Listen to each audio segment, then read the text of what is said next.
κύριε Ζαχό, ο κύριος Βαλιανάτος μια ιδιαίτερη προσωπικότητα. Βέβαια έχει 40 χρόνια. Έχει δίκιο σε αυτό που λέει. 40 χρόνια βρίσκεται, έτσι δεν είναι, Άσο, στον χώρο της δημοσιογραφίας, των μέσων ενημέρωσης, της επικοινωνίας. Το θέμα είναι και του ακτιβισμού. Και του ακτιβισμού. Θεωρείτε ότι μια προσωπικότητα σαν τον Γρηγόρη Βαλιανάτο θα μπορούσε να αντέξει και να φτάσει στις εκλογές στην πόλη των Ιωαννίνων, ή είμαστε ακόμα συντηρητικοί άνθρωποι? Εγώ νομίζω ότι η απάντηση είναι προφανής. Η Αθήνα είναι ένας τεράστιος, αν θέλετε, χώρος πληθυσμιακά καταρχήν. Έχει άλλες προσλαμβάνουσες. Είναι η πραγματικότητα ότι υπάρχουν διαφορές ως προς την αντίληψη για μερικά πράγματα. Ειλικρινά θα ένιωθα έκπληξη αν ένα τέτοιο σχήμα εμφανιζόταν στην πόλη και θα μπορούσε να φτάσει με τη μορφή ενός ψηφοδελτίου. Θα σας ενοχλούσε εσάς που εσείς πρόκειται από το χώρο του Πασόκ, ας πούμε? Θα σας ενοχλούσε ενδεχομένως ένα τέτοιο σχήμα? Όχι, όταν λέμε σχήμα, για να καταλάβουμε λίγο τι εννοείς με αυτό. Ένα άλλο σχήμα ακτιβιστών, πιο ελεύθερων ανθρώπων, αυτό εννοώ, Νάσο. Κοιτάξτε, όχι, γιατί ο Γρηγόρης ο Βαλιανάτος καταρχήν, όλοι ξέρουν, είναι δεδηλωμένος ομοφυλόφιλος από την πρώτη στιγμή. Ναι, δεν είπαμε για ένα ψηφοδέλτιο, ας πούμε, που θα είναι ομοφυλοφίλο, γιατί το ψηφοδέλτιο του Γρηγόρη του Βαλιανάτου δεν είναι ένα ψηφοδέλτιο. Ότι ως επικεφαλής ο Γρηγόρης ο Βαλιανάτος έχει και τη δυνατότητα να έχει και πιο open-minded, ας πούμε, πιο ανοιχτά μυαλά μαζί του, έτσι δεν είναι? Αυτό εννοώ. Δεν είναι αυτό το σερτικό του αναγκαστικά με τη γραβάτα, το κουστούμι, του να πάει να επισκεφτώ το χωριό του καφενείο του Τσίπουρο. Αυτό ρώτησα τον κύριο Ζάχο. Αν μπορεί να το δειχθεί μια μικρή κοινωνία σαν τα Γιάννα. Δεν ξέρω, εγώ ειλικρινά νομίζω θα ήταν έκπληξη αν μπορούσε να το δεχόταν. Αλλά από εκεί και πέρα, επειδή μου αναφερθήκατε προσωπικά, εγώ πιστεύω στην ελευθερία της έκφρασης σε κάθε επίπεδο. Από εκεί και πέρα το καθένας έχει το δικαίωμά του να αυτοπροσδιορίζεται οπωσδήποτε, με οποιοδήποτε τρόπο. Εγώ προσωπικά είμαι υπέρ της έκφρασης των πολιτών σε κάθε τους μορφή. Από εκεί και πέρα προσωπικά δεν είχα κανένα πρόβλημα. Στη δική σας τώρα παράταξη είχαμε τον κύριο Φίλιο εδώ, μίλησε πολύ απαξιωτικά. Έτσι τουλάχιστον το δέχτηκαν όλοι. Για τον συνυποψήφιό του, για τον κύριο Μπέγκα. Μπορεί μέχρι σήμερα δεν είδαμε αντίδραση ακόμα από τον κύριο Μπέγκα. Δεν αντέδρασε. Τον πήραμε τηλέφωνο το πρωί, δεν δέχτηκε να κάνει κάποια δήλωση. Εσείς θεωρείτε ότι βοηθάει αυτή η στάση του Δημάρχου, αλλά και των υπολείπων που τοποθετούνται υπέρ του ενός? Κοιτάξτε, εγώ νομίζω ότι παρακολούθησα τη συνέντευξη, ίσως όχι όλη τη συνέντευξη, αλλά αρκετό μεγάλο μέρος της συνέντευξης του Δημάρχου, και βέβαια δεν είναι η πρώτη, έχει δώσει αρκετές συνεντεύξεις το τελευταίο διάστημα, το οποίο αν θέλετε για μένα ήταν και υπερβολική αυτή η υπερέκθεση του, γιατί δείχνει έτσι σαν να είναι υπό κάποια πίεση λόγω των διεργασιών που γίνονται και της δημοσκόπησης που τρέχει. Θέλω να πιστεύω ότι δεν είναι για αυτό το λόγο, αλλά εν πάση περιπτώσει αυτή την εικόνα δίνει. Δεν είναι καλό να μπαίνουμε σε τέτοιες αντιπαλότητες, τουλάχιστον ο Δήμαρχος για έναν αντιδήμαρχο που τον είχε πριν από μερικές ημέρες, ο οποίος εν πάση περιπτώσει μέσα σε μια έκφραση δημοκρατικής, σε μια δημοκρατική διαδικασία εξέφρασε τον ενδιαφέρον του να είναι υποψήφιος, και από εκεί και πέρα υπάρχουν κάποιες διαδικασίες για να ξεκαθαρίσει αυτή η κατάσταση. Θέλω να πιστεύω ότι την άλλη εβδομάδα θα τελειώσει αυτό. Μεσοβδόμαδα θα έχετε, νομίζω, τα στοιχεία. Να καθαρίσει αυτή η εικόνα, να ξέρουμε πού βρίσκεται ο καθένας και πώς τοποθετείται στην πραγματικότητα. Ναι, αλλά με όλα αυτά τα οποία έχουν γίνει, Νάσο, από την άλλη, και με τις χθεσινές δηλώσεις του Δημάρχου για τον κύριο Μπέγκα, αν εκλεγεί, αν αξιολογηθεί ο κύριος Μπέγκας, δεν δημιουργείται δεν πολλώνεται ένα κλίμα, δεν είναι δύσκολο μετά να συνεργαστούν? Μα είναι δεδομένο, εγώ πιστεύω ότι θα είναι δεδομένο ότι ο κύριος Φίλος, εγώ θεωρώ ότι δεν θα συμμετάσχει. Μα αφού το δεσμεύτηκε και χθες το βράδυ. Θα συμμετάσχει στην παράταξη. Στις 10 και 20 τοποθετήθηκε έτσι όπως τοποθετήθηκε για τον πρώην αντιδήμαρχο, και στις 12 και 4 είπε ότι ό,τι και να συμβεί, εγώ θα είμαι μαζί στην παράταξη. Εντάξει, εγώ νομίζω ότι είναι τόσο σίγουρος ο κύριος Φίλος ότι θα κερδίσει, που θεωρεί ότι δεν θα βρεθεί στην δυσάρεστη ίσως για αυτόν θέση να είναι υπό τον κύριο Μπέγκα, που αυτό δεν είναι υπό. Το υπό είναι εντός πολλών εισαγωγικών. Βέβαια, από την άλλη πλευρά, ένας άνθρωπος όπως είναι ο Θωμάς Μπέγκας, ο οποίος καθ' όλη τη διάρκεια της περίοδου δημαρχίας Φίλιου είναι αντιδήμαρχος σε διάφορα πόστα, όσο απαξιωτικά και αν κάποιος μιλήσει στο τέλος, ως συνυποψήφιος, για ποιο λόγο τον κρατούσε. Και δεν έβαζε κάποιον άλλον ίσως, ο οποίος θα ήταν καλύτερος από το. Ωραία, από την άλλη δεν θα πει κάποιος, κύριε Ζάχο, ο κύριος Μπέγκας γιατί δεν τον αμφισβητούσε νωρίτερα. Γιατί δεν διαφωνούσε με τον Δήμαρχο νωρίτερα. Είναι και εδώ το ερώτημα. Κοιτάξτε, εγώ δεν θα κάνω μαθήματα αυτή τη στιγμή, αν θέλετε, πολιτική συμπεριφορά, πώς να το χαρακτηρίσω, είτε στον Δήμαρχο είτε στον κύριο Μπέγκα. Αλλά είναι γεγονός ότι σε μια τέτοια διαδικασία πρέπει κανείς να έχει μια αυτοκυριαρχία και να προσέχει, γιατί αφήνουν τραύματα που, όπως είπατε, συνεχεία δημιουργούν αυτά τα εύλογα ερωτήματα. Και δεν μπορούν να υπολωθούν. Αυτά τα εύλογα ερωτήματα που είπατε. Δηλαδή, αν απαξιώσω κάποιον ή μιλήσω έτσι, με άσχημο χαρακτήρα, με άσχημο τρόπο για κάποιον, συνεχεία μπαίνει ζητήματα πώς θα συγκολληθούν ξανά αυτοί οι δύο άνθρωποι για να πάνε μαζί. Είναι λάθος αυτό, πιστεύω και ο Δήμαρχος. Δεν ξέρω να σας πω την αλήθεια, το συγκεκριμένο κομμάτι δεν το έχω ακούσει με ποιο τρόπο.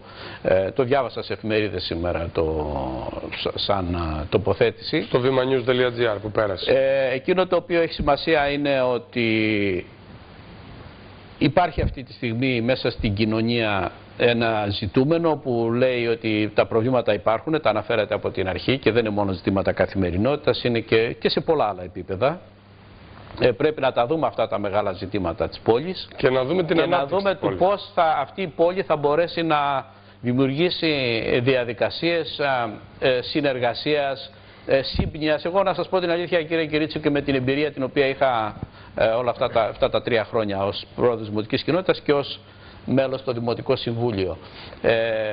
Βλέπω ότι σε πάρα πολλά θέματα τελικά θα μπορούσαν να ήταν ομόφωνες ακόμα και με την αντιπολίτευση, τουλάχιστον με την μείζωνα αντιπολίτευση, να υπάρχουν και να συζητούν τα μεγάλα ζητήματα της πόλης εκεί που πραγματικά να διεκδικηθούν με σωστό τρόπο για να μπορέσουμε να πάμε μπροστά. Εμένα με έχει συγκλονίσει το γεγονός το οποίο διαβάσαμε τελευταία, ότι η Ήπειρος είναι η τελευταία περιφέρεια της Ευρώπης.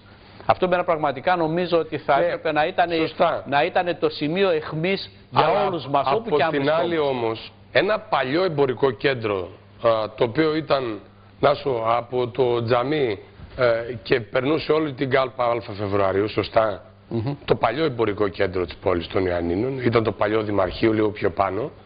Από το παλιό Δημαρχείο λοιπόν μέχρι το Τζαμί έχει απαξιωθεί όλο το κομμάτι. Και τα εμπορικά και τα ακίνητα, η ιδιωτική ιδιοκτησία. Από το Τζαμί και προς την πλατεία Σαμπουτζάκη έχει γίνει ένα σημείο το οποίο βλέπεις μόνο νυχτερινά μπαρ με γυναίκες άγνωστης προέλευσης. Οι κάτοικοι ανησυχούν, αλλοδαποί οι οποίοι δεν ξέρει κανένας που βρέθηκαν και απαξιώνται καθημερινά μία περιοχή η οποία είναι 5 λεπτά από το κέντρο της πόλης. Άρα λοιπόν εκεί δεν έπρεπε 3 χρόνια μια δημοτική αρχή, και ας μην προλάβει να το υλοποιήσει, να έχει μια πρόταση πώς μπορούμε και τι μπορούμε να κάνουμε, να δώσουμε κίνητρα για να αναπτυχθεί αυτή η περιοχή, να έρθει και σωστή επιχείρηση, αν και υπάρχουν προβλήματα στα καταστήματα. Καταρχήν, κύριε Κυρίτσα, μου επιτρέψετε, αλλά εγώ δεν θα συμφωνήσω με αυτή την εικόνα που παρουσιάσατε ως προς αυτή την περιοχή της Καλούτσανης στην ουσία, την οποία συζητάτε. Είναι γεγονός ότι έχει πληγεί εμπορικά όλος αυτός ο δρόμος. Υπάρχουν πάρα πολλά καταστήματα ανίκεστα, αλλά υπάρχουν και στο κέντρο. Δεν είναι αυτή η εικόνα. Νομίζω ότι θα πρέπει να το ξεκαθαρίσουμε. Είναι λάθος αυτό. Από εκεί και πέρα, πράγματι, θα έπρεπε να δούμε δράσεις οι οποίες πραγματικά θα δώσουν άλλη πνοή στην περιφέρεια. Για παράδειγμα, ας πούμε, εμείς σαν δημοτική κοινότητα τοποθετηθήκαμε πρόσφατα και είπαμε ότι θα πρέπει να πεζοδρομηθεί ο οδός Κουγκίου για να μπορέσει να ενωθεί με ένα πεζόδρομο η κεντρική μας πλατεία με την πλατεία στο Τζαμί της Καλούτσανης που λέμε. Με την παιδική χαρά από την πίσω πλευρά. Θα πάει επάνω. Εν πάση περιπτώσει, υπάρχει συγκεκριμένο σχέδιο. Εμείς είχαμε τοποθετηθεί θετικά επάνω σε αυτό. Ήταν από παλιότερα αυτό το σχέδιο. Συνεχεία υπήρχαν και αντιδράσεις, υπήρχαν διαφορετικές απόψεις. Εν πάση περιπτώσει, είναι γεγονός ότι θα πρέπει να δούμε στα πλαίσια της νομοθεσίας. Δεν ξέρω τι δυνατότητες υπάρχουν, είναι ένα ζητούμενο αυτό, αλλά να δοθούν κίνητρα σε συγκεκριμένες περιοχές όπου πραγματικά να αναπτερωθεί η επιχειρηματικότητα, να μπορέσουμε να δώσουμε μια άλλη πνοή. Τώρα, ως προς το κομμάτι που είπατε των κέντρων και της χρήσης, αυτό είναι ένα ζήτημα που άπτεται των αρμοδιοτήτων καταρχήν της Δημοτικής Αστυνομίας, η οποία δυστυχώς καταργήθηκε, είναι θέματα της αστυνομίας. Αυτό που ζητάμε εμείς ως δημοτική κοινότητα, και το έχουμε ζητήσει κατ' επανάληψη, είναι να γίνει ο έλεγχος των καταστημάτων. Όταν παίρνει κανείς μια άδεια για τη χρήση, όταν παίρνει κανείς μια άδεια για καφενείο ή για καφέ, να είναι πράγματι αυτή η χρήση του ενσυνεχεία. Το κατάλαβα. Να σου, ούτε ένα λεπτό δεν έχω. Εγώ θα ήθελα με μια κουβέντα να μας πείτε λίγο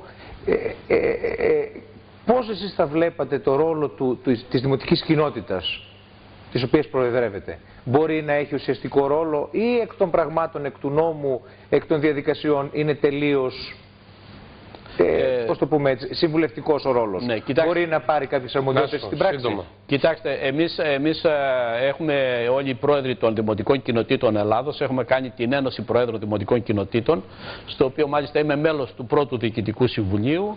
Έχουμε ετοιμάσει μια σειρά προτάσεων όπου πραγματικά θέλουμε να δώσουμε μια νέα πνοή σε αυτόν τον θεσμό, ο οποίος δεν θέλουμε να λειτουργεί ανταγωνιστικά με τις άλλες δομές του Δήμου, αλλά όμως θα πρέπει να αποκτήσει τη δυνατότητα μιας ουσιαστικής λειτουργίας. Σε διαφορετική περίπτωση δεν ξέρω αν υπάρχει νόημα να υπάρχει, τουλάχιστον για τις μεγάλες πόλεις. Κύριε Ζάχου, θα κάνουμε διεξοδικότερη συζήτηση επόμενη φορά στο στούντιο και για αυτό το θέμα και πώς και αν πρέπει κάποιες περιοχές να έχουν συγκεκριμένες χρήσεις, οι Αβέροφοι ενδεχομένως, όπου έχουν μπλέξει τα κοσματοπολίου με τα σουβλατζίδικα, είναι ο κεντρικός δρόμος. Είναι τα μεγάλα ζητήματα της πόλης αυτά, κύριε. Αλλά θα πρέπει να συμφωνήσουμε σε ένα πράγμα κλείνοντας, ότι η πόλη δεν πάσχει από δημοτικούς άρχοντες, αλλά νομίζω ότι λείπει το όραμα. Έτσι δεν είναι? Χρειάζεται και αυτό, όπως χρειάζεται βέβαια και η σύμπνοια για να το υλοποιήσει. Να είσαστε καλά. Να σας ευχαριστώ, κύριε Ζάχο. Σας ευχαριστώ πολύ. Να είστε καλά. Σε αυτό το σημείο, φίλες και φίλοι, τα γεγονότα από την Βήμα τηλεόραση έφτασαν στο τέλος τους. Ακολουθεί το κεντρικό δελτίο ειδήσεων με την Σοφία Τσέπα. Και λίγο αμέσως μετά το δελτίο ειδήσεων ακολουθεί η πολιτική κουζίνα με την Βίλη Αναστασινού. Από εμάς, όλους που εργαστήκαμε για τη δική σας αυτή εκπομπή, ευχές για μια όμορφη νύχτα. Γεια και χαρά σε όλους.